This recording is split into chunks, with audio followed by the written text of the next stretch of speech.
Hai teman-teman, yuk ngobrol santai Nggak pakai basa-basi soal asuransi.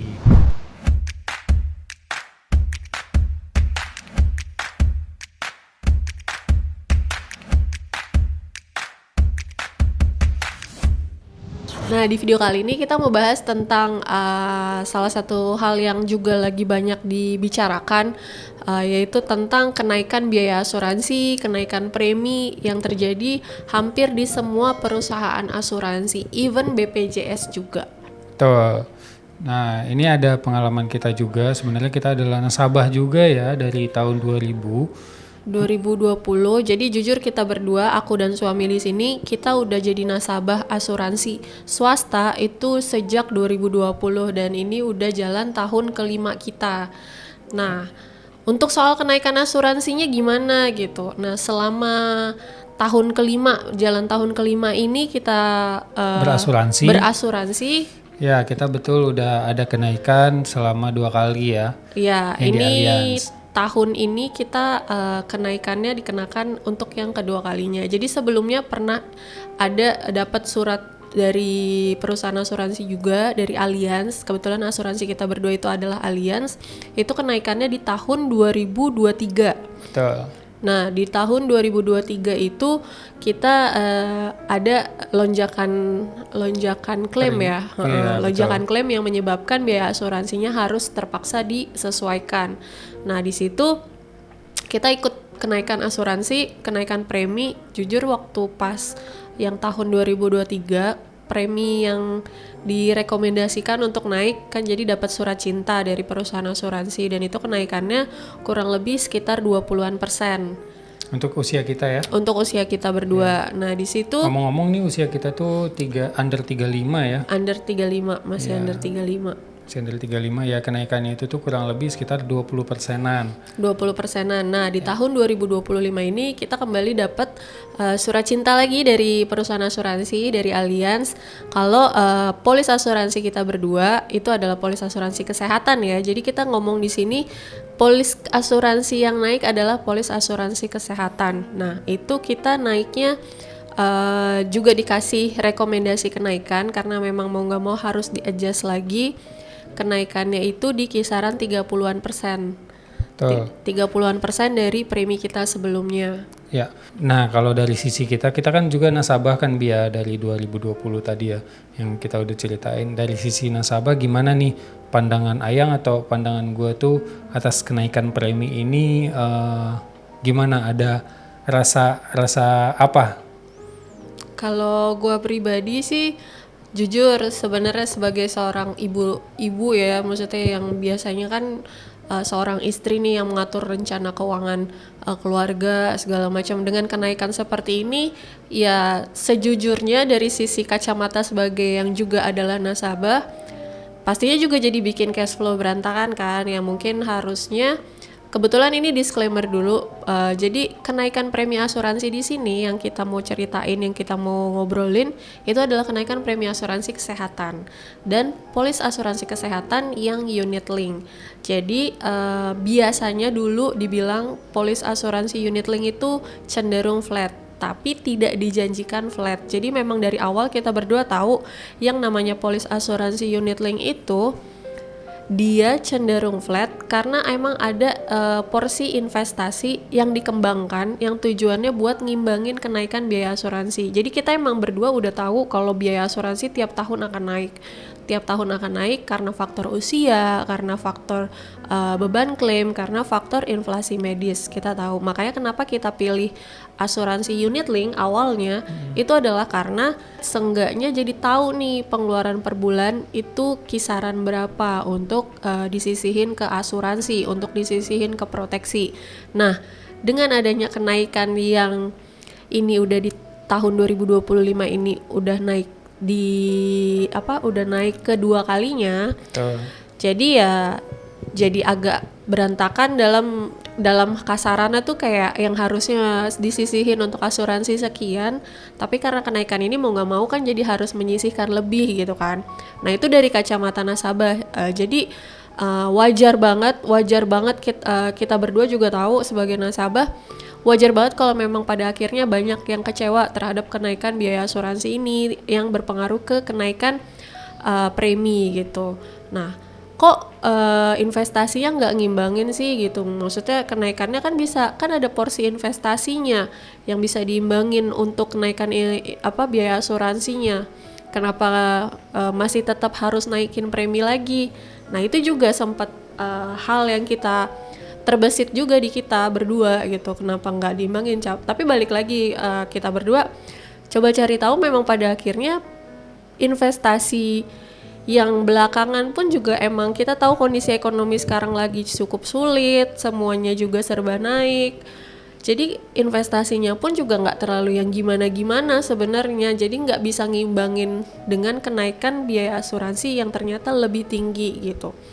Ya, ditambah lagi juga sebenarnya polis-polis kita atau polis-polis yang ada ini juga masih tergolong baru ya, masih di bawah 5 tahun. Jadi untuk pengembangan investasi itu masih belum cukup untuk nutupin selisih dari kenaikan inflasi medis ini atau biaya asuransi yang semakin tinggi ini gitu.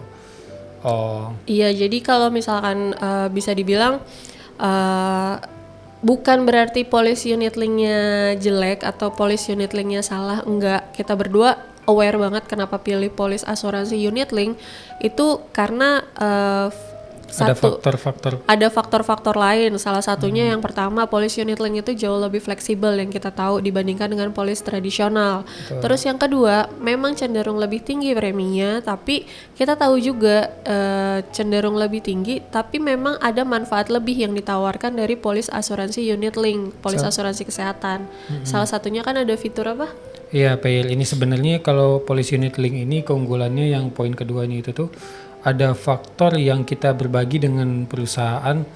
Kalau misalkan terjadi penyakit kritis jadi premi yang kita setorkan ini itu tuh udah kayak digantikan sama aliansnya langsung. Jadi aliansnya yang setorin biaya preminya lagi. Nah, ini kan sebenarnya fitur yang payer ini, fitur pembebasan premi ini bisa kita bilang itu keamanan untuk kita di jangka panjang lah ya. Jadi kita nggak terus-menerus untuk bayar premi walaupun kita udah sakit kritis nih. Ya, jadi kayak nambahin, jadi yang namanya fitur payer atau pembebasan premi ini itu cuman ada di polis asuransi unit link aja. Itu tidak tersedia kalau misalkan di tradisional. Nah, alasan kita ambil ya karena ada fitur payer ini. Kenapa? Karena kita tahu yang namanya manusia kalau udah kena sakit kritis itu yang namanya produktivitas udah pasti turun. Berarti kalau produktivitasnya turun ya sesuai skema kehidupan aja.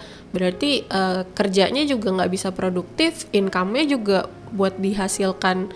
Kita kan sebagai manusia kan aset kita kan sebenarnya kesehatan kan. Dimana kalau misalkan diri kita ya. Iya, Diri kalau kita, misalkan kesehatan kita gitu diri ya. kita Produktivitas aja kita gitu ya. udah nggak sehat, diri kita udah nggak produktif. Nah, value kita sebagai manusia ini value ekonomi ya, bisa dibilang kita Betul. sebagai manusia itu punya value ekonomi, dimana kalau kita masih bisa produktif, masih bisa kerja, berarti kita bisa ngasilin uang gitu kan. Once kita udah kena sakit kritis, nah gimana nih kita buat dapetin uangnya? Nah, itu yang kita sadarin banget dan kita butuh banget namanya fitur payer ini. Dan itu salah satu alasan yang membuat kita pilih polis asuransinya kesehatannya itu adalah unit link. Oke, tadi balik lagi di tahun 2023 kenaikan polis asuransi kesehatan kita itu di kisaran 20%. Kemudian di tahun 2025 ini kenaikan polis asuransi kita itu naik di kisaran sekitar 30%-an. Tetapi memang pada akhirnya kita dikasih tahu sama perusahaan asuransi, nah ini kan buat kita berdua sebuah privilege di mana kita adalah seorang nasabah, tetapi kita juga adalah seorang tenaga pemasar atau agent dari asuransi yang kita miliki sendiri. Jadi bisa dibilang kita adalah agent keluarga kita sendiri gitu kan. Nah, dari sisi situ perusahaan ngasih informasi kenapa mereka pada akhirnya harus menaikkan premi asuransinya karena kenaikan biaya asuransi yang cukup signifikan disebabkan oleh lonjakan klaim. Nah, lonjakan klaim yang terjadi ini sebenarnya perusahaan asuransi ini kan punya data ya. Contoh biar gampangnya ya, setiap tahun itu ada klaim 1T. 1T tiap tahunnya normalnya itu 1T gitu. Cuma kemarin ada tragedi COVID dan itu harusnya COVID itu adalah lonjakan klaim yang harusnya tinggi banget di situ. Nah ya, dan ternyata setelah COVID itu kenaikan klaimnya itu tuh nggak menurun, justru malah makin naik. Nah ini mungkin ada faktor rumah sakit yang mungkin jauh lebih baik sekarang, atau obat-obatan yang mungkin jauh lebih mutakhir, dan ini juga biayanya itu tuh jadi naik gitu Bi. Jadi mau nggak mau perhitungan yang sebelum-sebelumnya itu tuh kita diberikan informasi ya, tadi yang Rani bilang kita mungkin dapat privilege karena memang kita tenaga pemasaran juga, itu kita tahu. Jadi kenaikannya itu tuh mungkin di atas normal. Jadi mau nggak mau perusahaan untuk bisa ngatur keuangannya itu preminya harus dinaikin sedikit. Tapi intinya teman-teman yang kita tahu banget di situasi seperti ini, untuk biaya rumah sakit, obat-obatan, tindakan, operasi, dan penanganan itu billingnya luar biasa tinggi banget. Benar-benar tinggi banget. Jadi karena kita aware kan, dikasih lihat, dan kita juga kita juga nolongin beberapa nasabah kita yang juga teman kita juga. Kalau misalkan mereka pas saat klaim ternyata tagihannya lumayan banget gitu, dan bersyukur banget mereka sudah punya asuransi dan masa tunggunya juga sudah dilalui gitu, jadi udah bisa di cover sama perusahaan asuransi. Di situ kita ngelihat contoh nih ya, bayangan kalau misalkan operasi usus buntu itu mungkin di kisaran 20 atau 30 juta beberapa tahun lalu. Tapi baru-baru ini yang namanya operasi usus buntu itu bisa sampai 50 jutaan, 60 jutaan. Nah, dari situ kita ngerasa kayak, oh ini apa nih yang mahal gitu kan. Kita coba cek gitu kan billing rumah sakitnya. Pada akhirnya yang kita temuin ya yang namanya jasa dokternya juga udah naik sekarang. Betul. Mau gak mau kan yang namanya kita kerja, dokter kan juga kerja ya. Nah kita kerja, kita aja tuh tiap tahun ada kenaikan gaji gitu. Nah sama nih dari sisi dokter juga setiap tahunnya itu juga naik gitu biaya mereka gitu, jasa mereka tuh naik. Dari situ jasa dokternya naik, terus juga alat-alat medisnya tadi yang disebutin sama Arto juga udah lebih canggih, udah lebih udah mungkin rumah sakit beli alat tersebut itu cukup mahal gitu kan, dan dibebanin sekarang ke pasien. Kalau misalkan ada tindakan operasi, kalau pakai alat tersebut ya mau nggak mau jasa pemakaian alatnya juga lebih mahal gitu, rumah sakitnya juga, kamar operasinya juga mahal gitu, obat-obatannya juga mahal. Jadi itu tuh yang pada akhirnya membuat satu tindakan operasi untuk hal yang mungkin kita kira itu sebenarnya sebuah hal yang sepele gitu, nggak terlalu yang operasi yang membahayakan, pokoknya prosedur biasa gitu. Ternyata itu prosedur biasa yang kalau di asuransi dibilangnya tuh dulu, kalau asuransi masih zaman dulu ya, itu adalah pembedahan kecil gitu.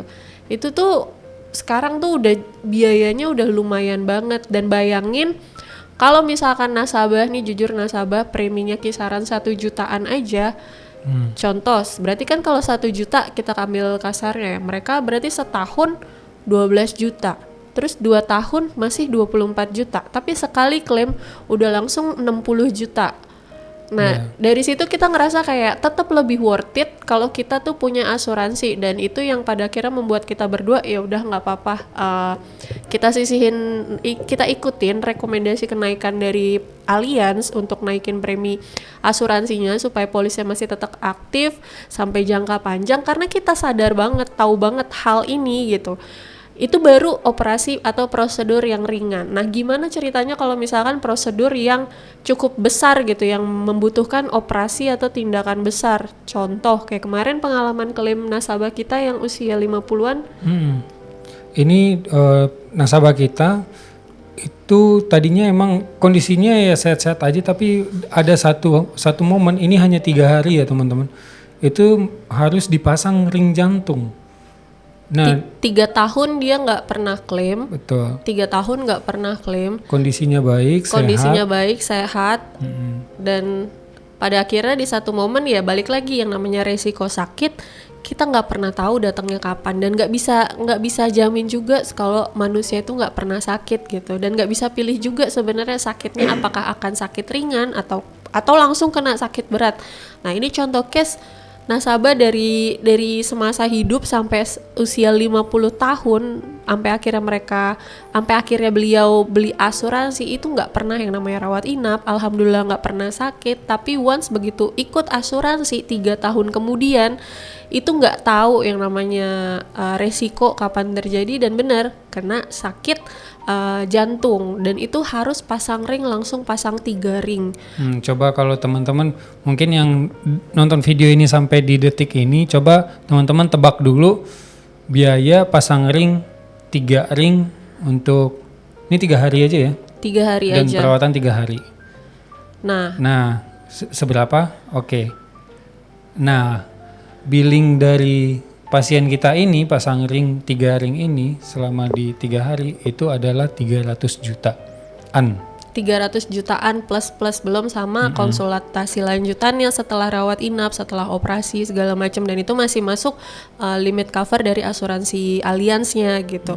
Nah, untuk preminya sendiri itu ada di kisaran 5 juta per bulan. Ini nasabah kejadian di tahun ketiga, artinya nasabah selama 3 tahun itu sudah setor premi itu 5 juta kali 12 bulan aja udah 60 juta setahun, berarti 60 juta kali 3 tahun, 6 kali 3 baru 180 juta ya. 180 juta, baru nasabah bayar 180 juta. Kasarannya nih, nabung selama 180 juta, tapi once kena resiko tadi nggak ada yang tahu, tiba-tiba langsung harus bayar 300 juta. Kalau nabung sendiri nggak mungkin akan kecapai gitu kan.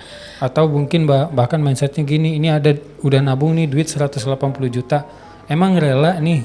Kan itu ya, Bia. Iya, Kadang orang suka mikir, ini 180 juta nih bisa buat dipakai umroh nih, ini bisa dipakai buat hal-hal yang lain gitu nih, daripada untuk kesehatan dia sendiri, kan kadang suka gitu ya. Iya, masa rela sih semuanya uang yang kita sisihin yang niatnya tuh buat tujuan kita, iya, tujuan misalnya kita mau beli rumah, kita mau beli sesuatu hal yang emang kebutuhan kita, tapi pada akhirnya harus dipakai, terpaksa kepake buat bayar biaya rumah sakit. Jadi langsung tabungan kita dikasihnya bukan buat kita tapi buat rumah sakit. Nah, dari situ kayak emang rela gitu. Nah, bersyukurnya udah punya asuransi gitu. Emang biayanya cukup tinggi, 5 juta per bulan. Tapi balik lagi, yang namanya premi asuransi itu disesuaikan dengan yang usianya, semakin usianya tinggi. Nah, kebetulan ini usianya udah 50-an, dan bersyukur memang beliau nggak pernah sakit seumur hidup ya sampai akhirnya daftar asuransi. Dan balik lagi, beli asuransi itu pada akhirnya memang harus sehat dulu gitu, nggak bisa beli asuransi saat sakit gitu. Betul. Beliau juga nggak expect juga pas pertama kali daftar juga kepikirannya itu hanya untuk backup aja. Untuk backup aja. Nggak akan kepikiran untuk ini akan terjadi di kemudian hari saya akan terjadi ini, enggak. Dan bersyukurnya juga kemarin ke cover semua ya, Bia. Iya, bersyukur banget di cover semuanya oleh Allianz sebesar 300 juta lebih. Belum sama pos rawat inapnya itu setiap per konsul itu habis 5 juta, habis 4 juta. Nah, itu semua di cover sama Allianz. Nah, dan hal ini udah mulai beraktivitas lagi ya. Iya, bersyukurnya kan kalau misalkan udah punya asuransi jadi kayak lebih tenang, mau berapapun billing rumah sakitnya udah ada yang backup, yaitu adalah asuransinya yang tidak terbatas. Kasarannya tuh tidak terbatas lah limitnya. Kalau misalkan kita sisihin sendiri, nabung sendiri, itu kan terbatas ya. Seperti itu. Nah, dari situ sih yang membuat kita semakin sadar kalau yang namanya asuransi tetap penting. Baik itu mau asuransi unit link, mau asuransi tradisional, mau itu preminya naik selama kenaikannya masih kita anggap wajar, tetap sih menurut kita berdua penting buat punya asuransi. BPJS gimana? Kita nggak pernah bilang BPJS itu jelek, nggak. Kita aku berdua sama Arto itu kita berdua benar-benar salah satu keluarga yang merasa bersyukur banget pakai BPJS. Buat teman-teman yang mungkin pernah cek video tentang asuransi BPJS dengan asuransi swasta, yang ini linknya di situ gue cerita kalau misalkan gue adalah nasabah dari BPJS juga yang istilahnya tuh ikut merasakan BPJS di saat prosesi melahirkan waktu itu. Tapi kalau untuk kesehatan, nah beda nih ceritanya. Kalau misalkan melahirkan kan gue merasa melahirkan itu direncanakan ya, dan bisa keprediksi gitu kapan waktunya. Jadi bisalah ditaker juga biaya melahirkan tuh berapa gitu. Kalau misalkan mau pakai BPJS, ayo di cover semuanya, tinggal ikutin prosedurnya. Kalau misalkan mau bayar pribadi dengan pilih fasilitas yang lebih bagus di rumah sakit swasta gitu, nggak pakai BPJS, ya bisa juga, tinggal disiapin aja uangnya. Kan masih ada waktu selama 9 bulan gitu kan.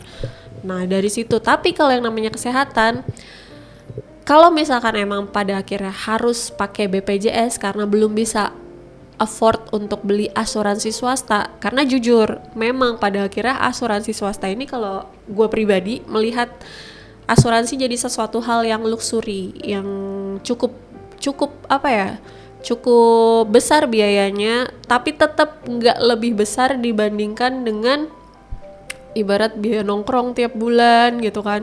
Per hari beli kopi berapa?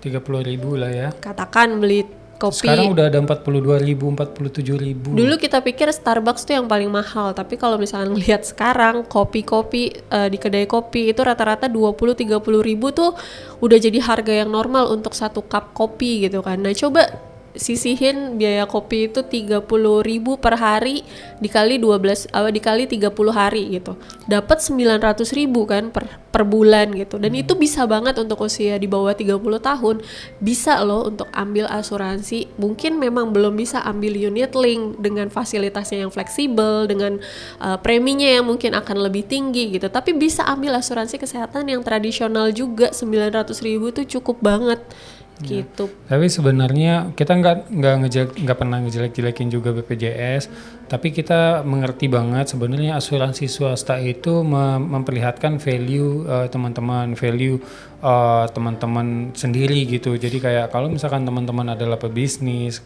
yang waktu itu adalah sangat penting buat teman-teman, atau keluarga teman-teman itu tuh butuh fleksibilitas atau benar-benar kenyamanan gitu. Nah, asuransi swasta ini adalah satu-satunya yang bisa memprovide teman-teman jauh lebih nyaman lagi gitu. Nah, BPJS oke sebenarnya, tapi asuransi swasta menurut kita jauh lebih bisa diandalkan ketika mau ke rumah sakit manapun yang teman-teman senengin ya, Bia. Misalkan pengen nggak ada yang senang sih sebenarnya ke rumah sakit. Oh, maksudnya jujur. Iya betul Pak, pelayanannya ya. Maksudnya pelayanannya, tindakannya, dokter tertentu yang teman-teman tahu, teman-teman mau dapat fasilitas kesehatan yang benar-benar concern banget atas kesehatan, dan ini rumah sakit ini yang teman-teman pengen tuju ya.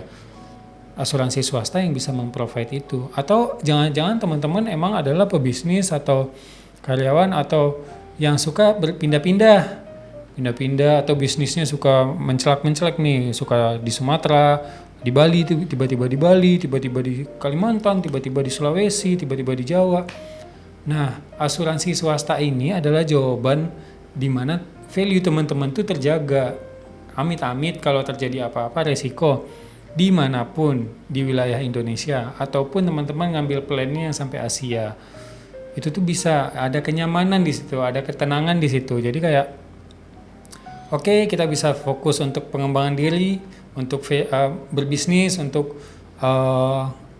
apapun itu. Kalau terjadi resiko, ya sudah terjawab dengan asuransi swasta. Atau gampangnya bisa dibilang kayak ini apa sih namanya?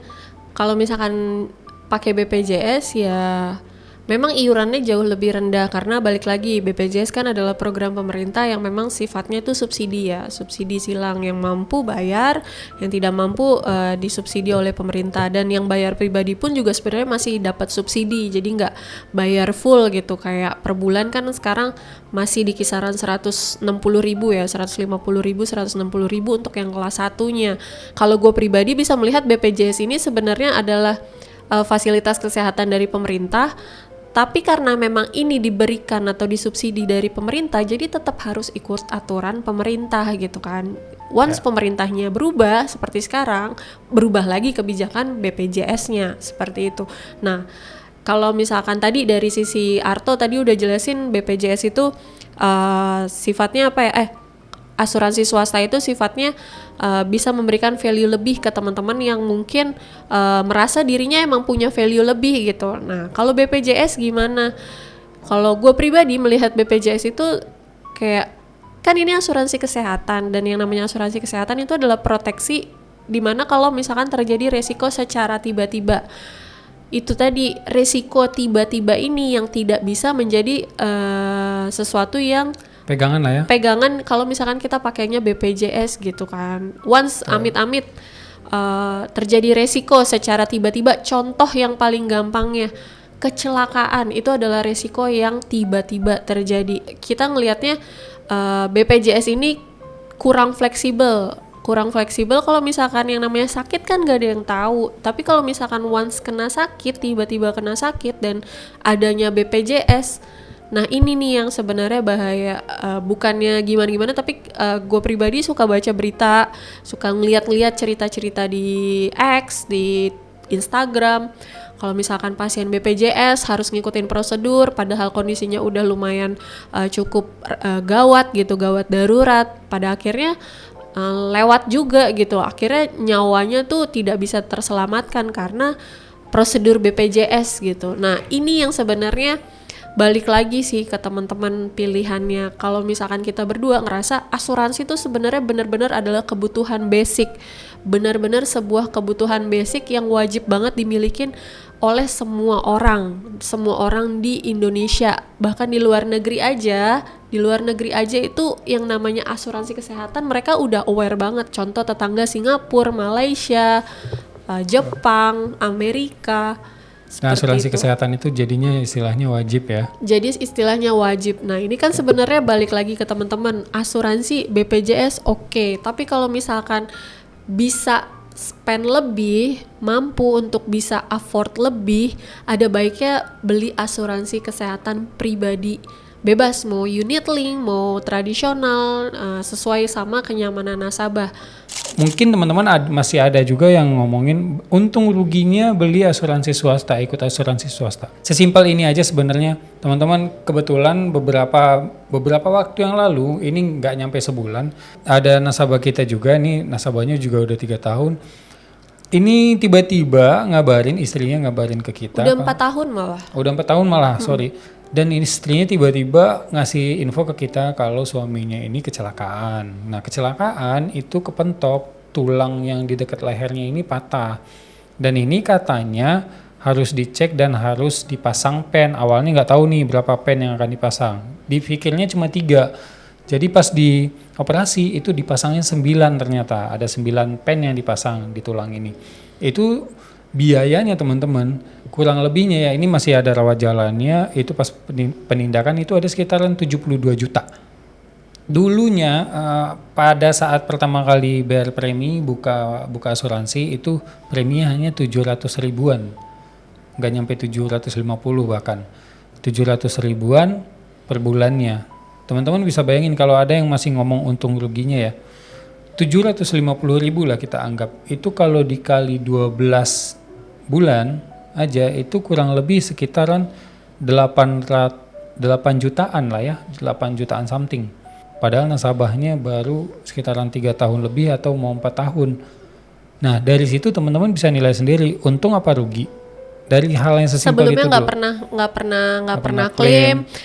Sempat ikut kenaikan juga kemarin tahun 2023. Betul. Ikut kenaikan premi, jadi yang tadinya 750 naik jadi sekitaran 1 juta. Dan sekarang juga kena kenaikan premi lagi yang kedua, dan bersyukurnya udah ikut kenaikan juga. Betul. Tapi tetap kalau di total preminya itu nggak nyampe 70 juta selama 4 tahun dia berasuransi di sini, dan ngerasa kayak ya kita juga terima gitu di saat kayak kemarin udah naik, sekarang naik lagi. Adalah omongan-omongan seperti itu, nggak cuman di nasabah yang kita yang kita bantu juga, tapi dari sisi kita berdua kan juga nasabah ya, kita juga mikir kemarin udah naik kenapa sekarang naik lagi. Tapi balik lagi karena mindset kita berdua itu tahu dan sadar kalau misalkan biaya rumah sakit itu jauh lebih mahal dibandingkan biaya dibandingkan premi asuransi.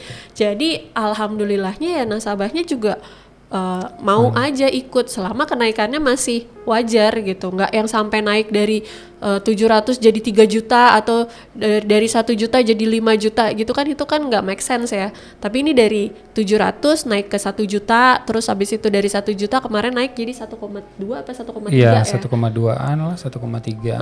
1,3 itu kan kenaikan yang kayak ya udahlah, oke lah, apa-apa juga sekarang serba naik kan, beras aja naik yang dulunya 50.000 sekarang jadi 80 ribuan gitu per 5 kilo gitu kan.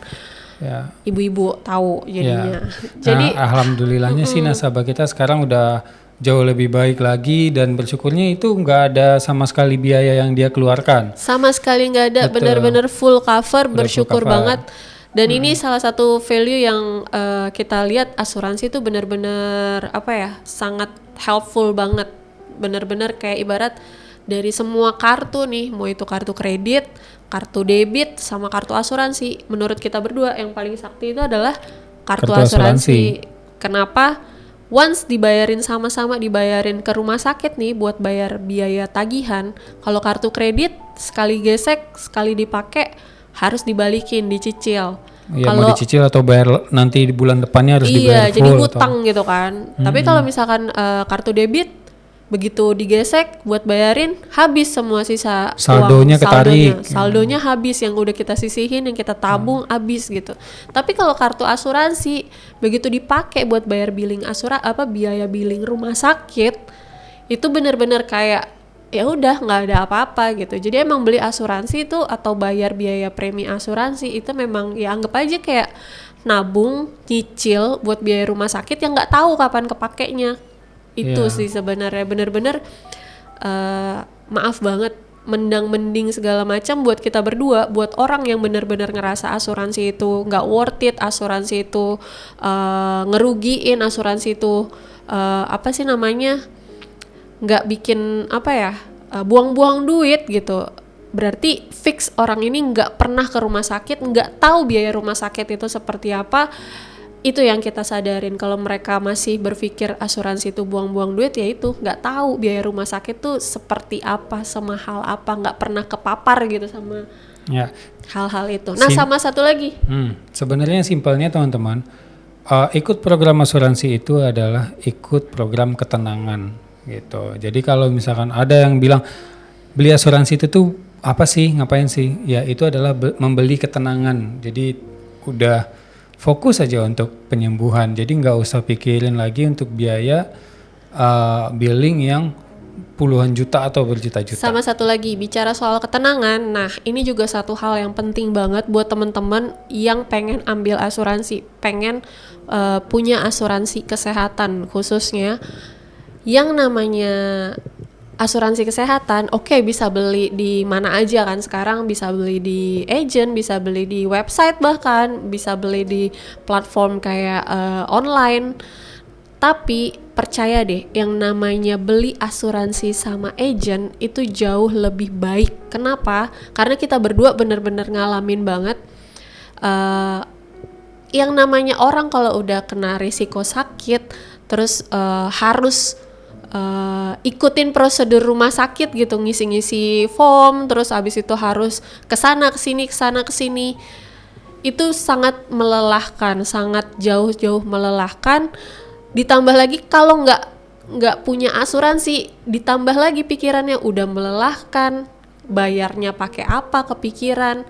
Tapi kalau begitu udah punya asuransi, udah lebih tenang nih, udah ada yang backup biaya rumah sakitnya, dan begitu ada agent yang bantuin, itu jauh-jauh lebih helpful. Karena kenapa? Karena kita ngerasain banget semua nasabah klien kita yang beli asuransi kesehatan di kita, itu mereka tahu kalau misalkan satu hal, udah punya asuransi, tapi mereka nggak tahu sebenarnya asuransinya limitnya berapa, kamarnya fasilitasnya dapatnya yang mana, penyakit ini di cover atau enggak. Nah hal-hal yang kayak gini itu yang harus dijelasin sama agent, yang harus didapatkan informasinya lewat agent asuransi. Supaya apa? Supaya lebih tenang pengobatannya. Jadi pastiin teman-teman kalau mau punya asuransi pribadi swasta itu pilih agent juga yang amanah, yang bisa bantuin teman-teman di saat dibutuhkan. Nah itu salah satu poin tambahan kalau misalkan mau berasuransi. Nah itu ya teman-teman ya. Jadi balik lagi nih, benar-benar berasuransilah selagi mampu, selagi sehat, karena percaya deh, yang namanya resiko nggak ada yang tahu, apalagi zaman sekarang.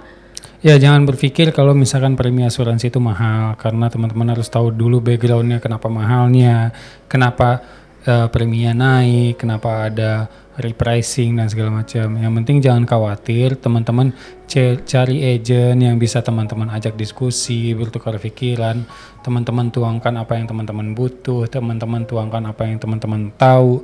Kalau ketemu Intinya agent, kalau ada ketemu agent asuransi atau teman-teman ditawarin asuransi sama temen yang tiba-tiba jadi agent asuransi, percaya, jangan ditolak. iya, dengerin aja dulu. Dengerin aja dulu. Kalau misalkan bagus, kenapa enggak gitu kan? Betul. Nah itu, nah sama satu lagi, kalau teman-teman pengen punya asuransi kesehatan, nah terus juga bingung nih agentnya siapa, nah kita berdua kan agent, jadi bisa langsung DM konsultasi langsung aja ke kita berdua. Bisa klik link yang ada di deskripsi di bawah, atau bisa DM juga di Instagram di Artoviando Atau Rani Virginia. Kita benar-benar welcome banget buat bantuin teman-teman untuk punya asuransi yang sesuai kebutuhan. Nggak mesti mahal tuh asuransi, yang penting sesuai kebutuhan. kebutuhannya. Iya. Segitu dulu video kita berdua kali ini, diskusi tentang value asuransi. Dan kalau misalkan teman-teman ada ide atau bahas apa selanjutnya tentang asuransi, langsung aja komen di bawah dan yuk ngobrol santai Nggak pakai basa-basi soal Soal asuransi. asuransi.